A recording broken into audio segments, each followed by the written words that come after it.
The snow fell softly outside Thompson's grand department store on Christmas Eve, as last-minute shoppers hurried past with their expensive purchases.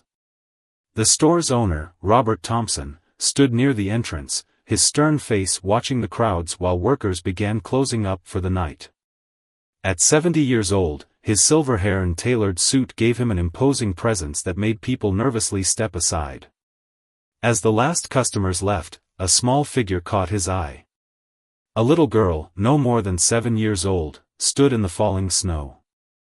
Her worn coat and patched boots spoke of poverty, but her eyes sparkled with determination as she clutched something in her mittened hands. Before his security could stop her, she walked straight up to him. "Merry Christmas, Father," she said softly, holding out a handmade card decorated with glitter and hand-drawn snowflakes. The busy street seemed to freeze. Shoppers stopped to stare. The security guards stood uncertain. But it was Robert Thompson's reaction that shocked everyone. The man known as the stone-hearted millionaire by the local press, who had never been seen showing emotion in public, suddenly staggered back. His face drained of color as he stared at the little girl. His hands trembled as he took the card. What did you call me?" he whispered, his voice cracking. "Father," she repeated with a gentle smile. "Because today, you're everyone's father." The mighty Robert Thompson, who had built an empire worth millions, who was feared in boardrooms across the country, did something no one had seen in 20 years. He cried. Tears rolled down his weathered cheeks as he clutched the card to his chest. His shoulders shook with silent sobs. The crowd watched in stunned silence as the infamous businessman fell to his knees in the snow before the little girl. "Who are you?" he managed to ask through his tears. "Who sent you?" But the little girl just smiled mysteriously, turned, and walked away into the snowy night, leaving Robert Thompson calling after her with a desperation no one had ever heard in his voice. The witnesses stood frozen, phones recording the incredible scene. No one could explain why a simple card from a poor little girl had broken through 20 years of ice around Robert Thompson's heart. No one knew why he kept whispering, "It's not possible, it's not possible," as his security team helped him to his feet. But as the video of the mysterious encounter spread across social media that Christmas Eve, one thing became clear: this was only the beginning of an extraordinary story that would change not just Robert Thompson's life, but an entire community's understanding of Christmas miracles. Life hadn't always been cold for Robert Thompson. 20 years ago, he had been a different man, a loving father who carried his little daughter on his shoulders through this very same street, pointing out Christmas decorations with childlike excitement. His hands shook as he sat in his mansion study that night, staring at the handmade card. The glitter and careful crayon strokes brought back memories he'd buried deep inside his heart. His own daughter, Rose, used to make cards just like this one, always adding extra sparkle because Christmas needs to shine, Daddy. Before that terrible Christmas of 1999, the Thompsons had been the happiest family in town. Robert had just opened his first department store, Sarah was the most supportive wife anyone could ask for, and little Rose filled their lives with endless joy. Their holiday traditions were simple but precious, decorating cookies, singing carols, and reading The Night Before Christmas every Christmas Eve. But fate had other plans. On a snowy December evening, while Robert worked late at the store, Sarah took Rose Christmas shopping. The roads were icy. The truck driver didn't see their car in time. In one devastating moment, Robert lost everything that mattered. The police found Rose's unfinished Christmas card in the car wreckage. To the best daddy in the world, it read in wobbly children's handwriting. The rest remained blank, just like Robert's life from that day forward. He threw himself into his work, building his single store into a retail empire. Money became his obsession, not for luxury, but to numb the pain. He donated millions to road safety campaigns but never attended the ceremonies. He funded children's hospitals but couldn't bear to visit them. The warm, loving father became the cold businessman everyone knew today. The townspeople gradually forgot about the tragedy. Younger residents only knew him as the ruthless millionaire who never smiled. His employees whispered about how he worked every Christmas, always alone in his office. Some said they could hear him talking to himself late at night, looking at old photographs. But now, as he held the little girl's card in his trembling hands, the walls he'd built around his heart began to crack. The card was identical to Rose's last unfinished one, down to the peculiar way the snowflakes were drawn with 6 points instead of 5, just like Rose used to make them. Robert opened his safe and pulled out a small, battered shoebox. Inside lay Rose's final card, preserved in a plastic sleeve. He placed the new card beside it, and his breath caught in his throat. The similarity was impossible to ignore. The security footage from outside the store played on his computer screen. He watched the mysterious little girl over and over. She had Rose's walk, her gentle smile, even the way she tilted her head slightly when speaking. But it couldn't be. Rose would be 27 now, not 7. As midnight approached on Christmas Eve, for the first time in 20 years, Robert Thompson didn't reach for his usual glass of whiskey. Instead, he picked up his phone and called his head of security. "Find her," he said quietly. "Find that little girl. Whatever it takes." Outside his window, the snow continued to fall, and somewhere in the city, a little girl with a mysterious smile was about to change more lives than anyone could imagine. Sunbeams danced through frosted windows at Hope Haven Orphanage, where Lucy sat on her bed, carefully cutting paper for her next Christmas card. Unlike the other children who saw the orphanage as a place of sadness, Lucy filled every corner with her own special kind of magic.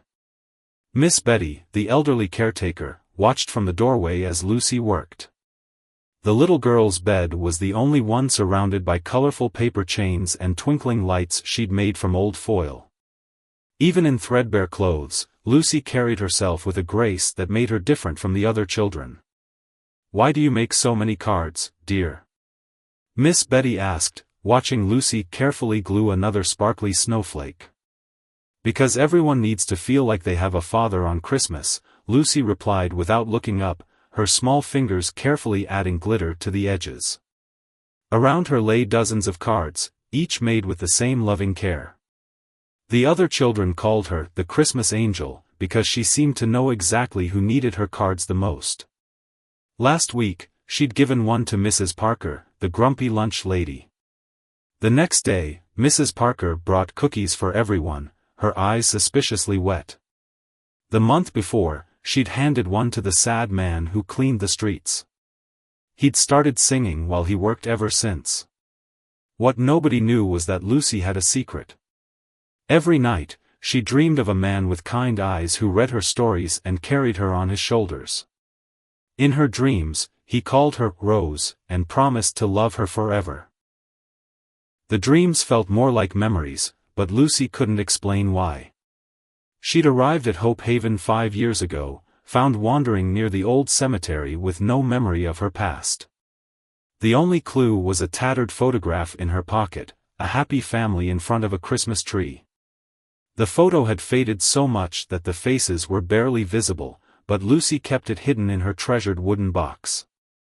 That morning, while making her special card for Mr. Thompson, Lucy had felt something different. The snowflakes she drew seemed to flow from her hands as if she'd drawn them 1,000 times before. When she wrote "Father," her heart felt like it might burst with a joy she couldn't explain. Miss Betty had tried to stop her from going to the department store. "Mr. Thompson doesn't like visitors," she'd warned. But Lucy knew she had to go. The same force that guided her to make cards for lonely souls had pulled her toward the stern millionaire. Now, back in her bed after the encounter, Lucy hugged her worn teddy bear close. The look in Mr. Thompson's eyes had been exactly like the man in her dreams. She hadn't planned to call him father, the word had simply slipped out, feeling as natural as breathing. From her window, she could see the lights of Thompson's mansion on the hill. Something stirred in her memory, a similar view, a warm lap, a gentle voice reading stories. But like always, the memory slipped away like snow melting in sunshine. A commotion downstairs caught her attention. She heard Miss Betty talking to someone in an urgent voice. Words drifted up: "Private investigator, Mr. Thompson, searching." Lucy smiled and continued making her cards. She knew, somehow, that this was just the beginning of a story that had started long before she could remember.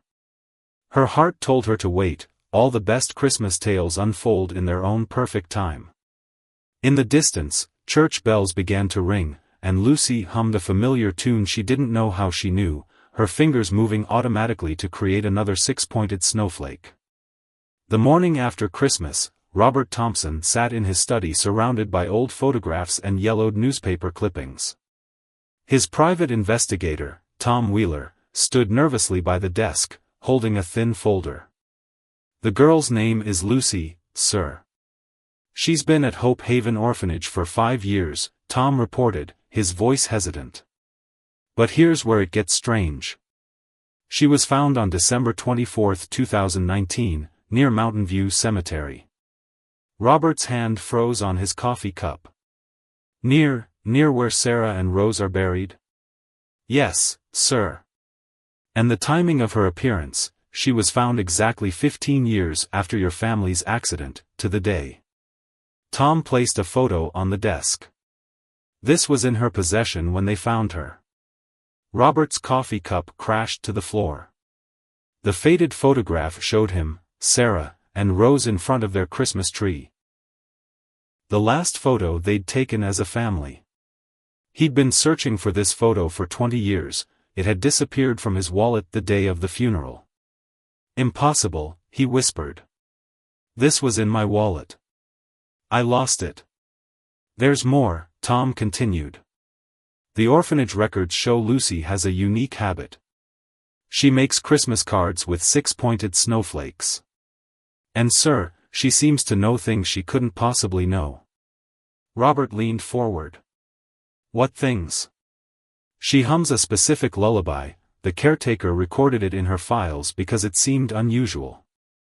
Something about Daddy's little rosebud." Tom cleared his throat. "Sir, that was your private lullaby for Rose. Nobody else knew it." Robert stood up so quickly his chair toppled backward. The lullaby had been his special song for Rose, made up during late nights when she couldn't sleep. He'd never shared it with anyone else. Meanwhile, at Hope Haven, Lucy sat with Miss Betty, who was showing her an old newspaper article about the Thompson family tragedy. Lucy's fingers traced the photo of young Rose Thompson. "She looks like you," Miss Betty said softly. "And those snowflakes you draw, they're exactly like the ones in Rose's last Christmas card." Lucy stared at the article, her head aching with almost memories. "Miss Betty, why do I know the words to Mr. Thompson's special lullaby? Why do I dream about him reading me stories?" Before Miss Betty could answer, the orphanage door burst open. Robert Thompson stood there, snow dusting his shoulders, holding Lucy's faded photograph in one hand and Rose's last card in the other. The other children whispered and pointed, but Lucy just smiled that familiar smile that made Robert's heart ache. She walked up to him and took his hand as if she'd done it 1,000 times before. "I knew you'd come," she said simply. Robert knelt before her, his hands shaking as he showed her the two cards side by side, her recent one and Rose's last unfinished card from 20 years ago. The handwriting was identical. "Who are you?" he asked, his voice breaking.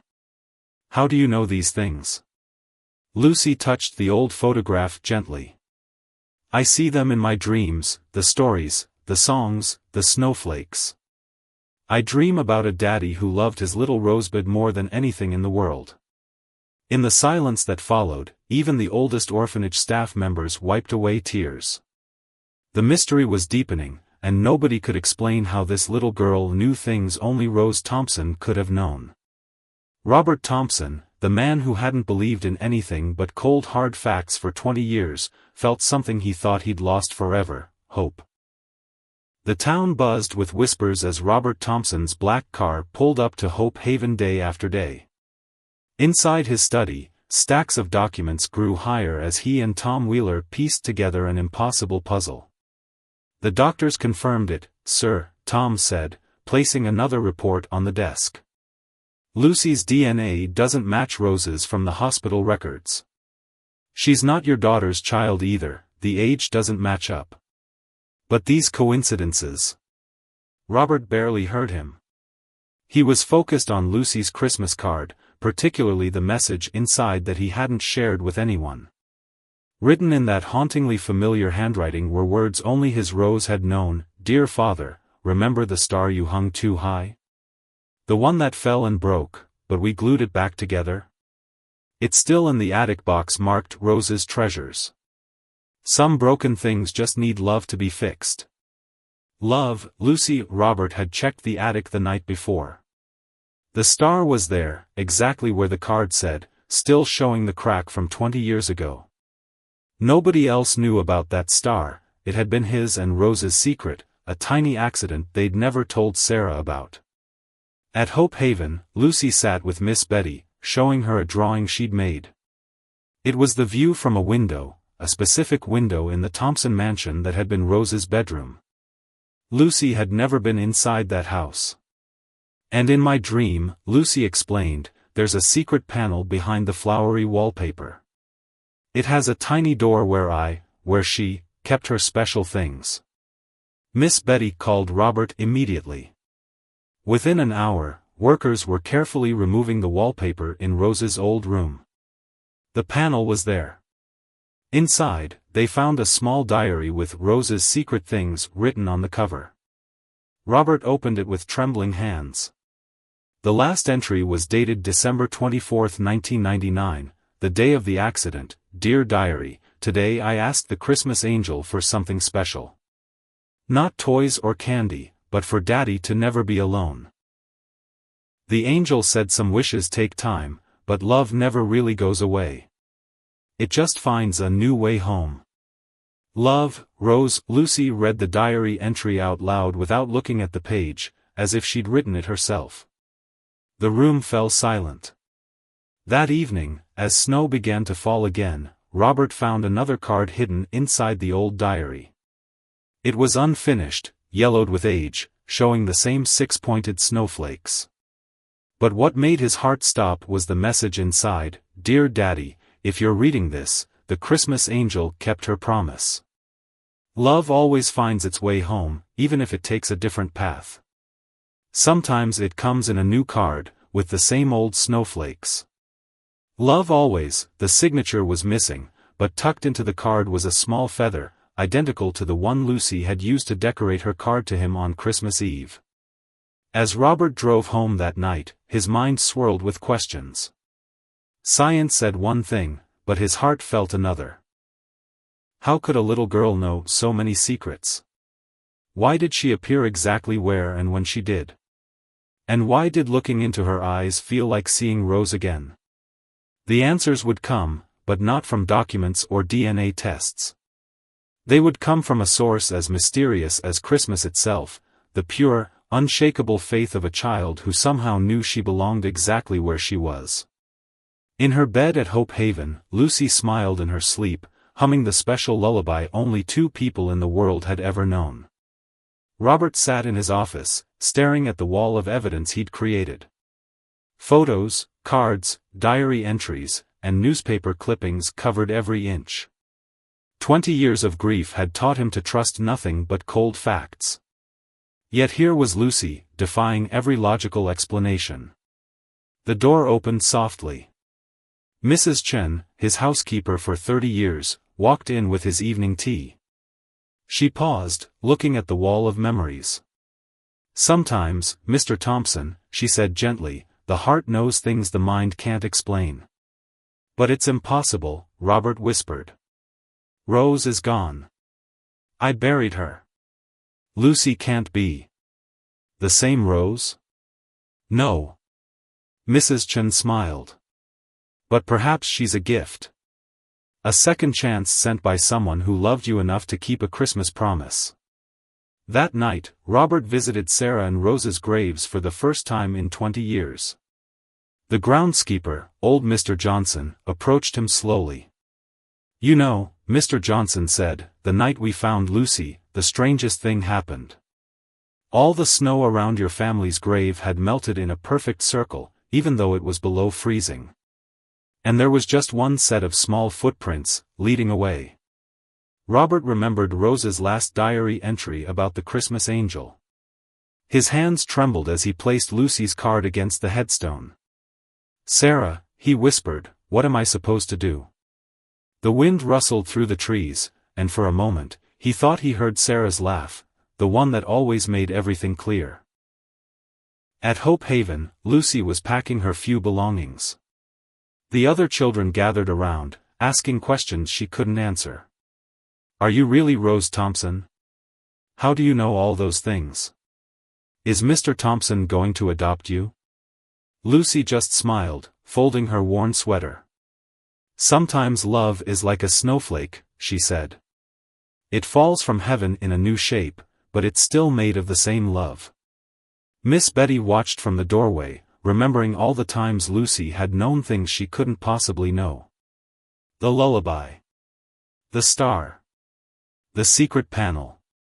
The diary. The town newspaper ran a front-page story, "Thompson's Christmas Miracle, Coincidence or Something More?" People debated in cafes and street corners. Some called it impossible. Others remembered Rose's pure heart and wondered if love really could find its way home.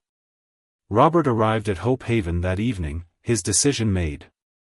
But before he could speak, Lucy handed him one last card.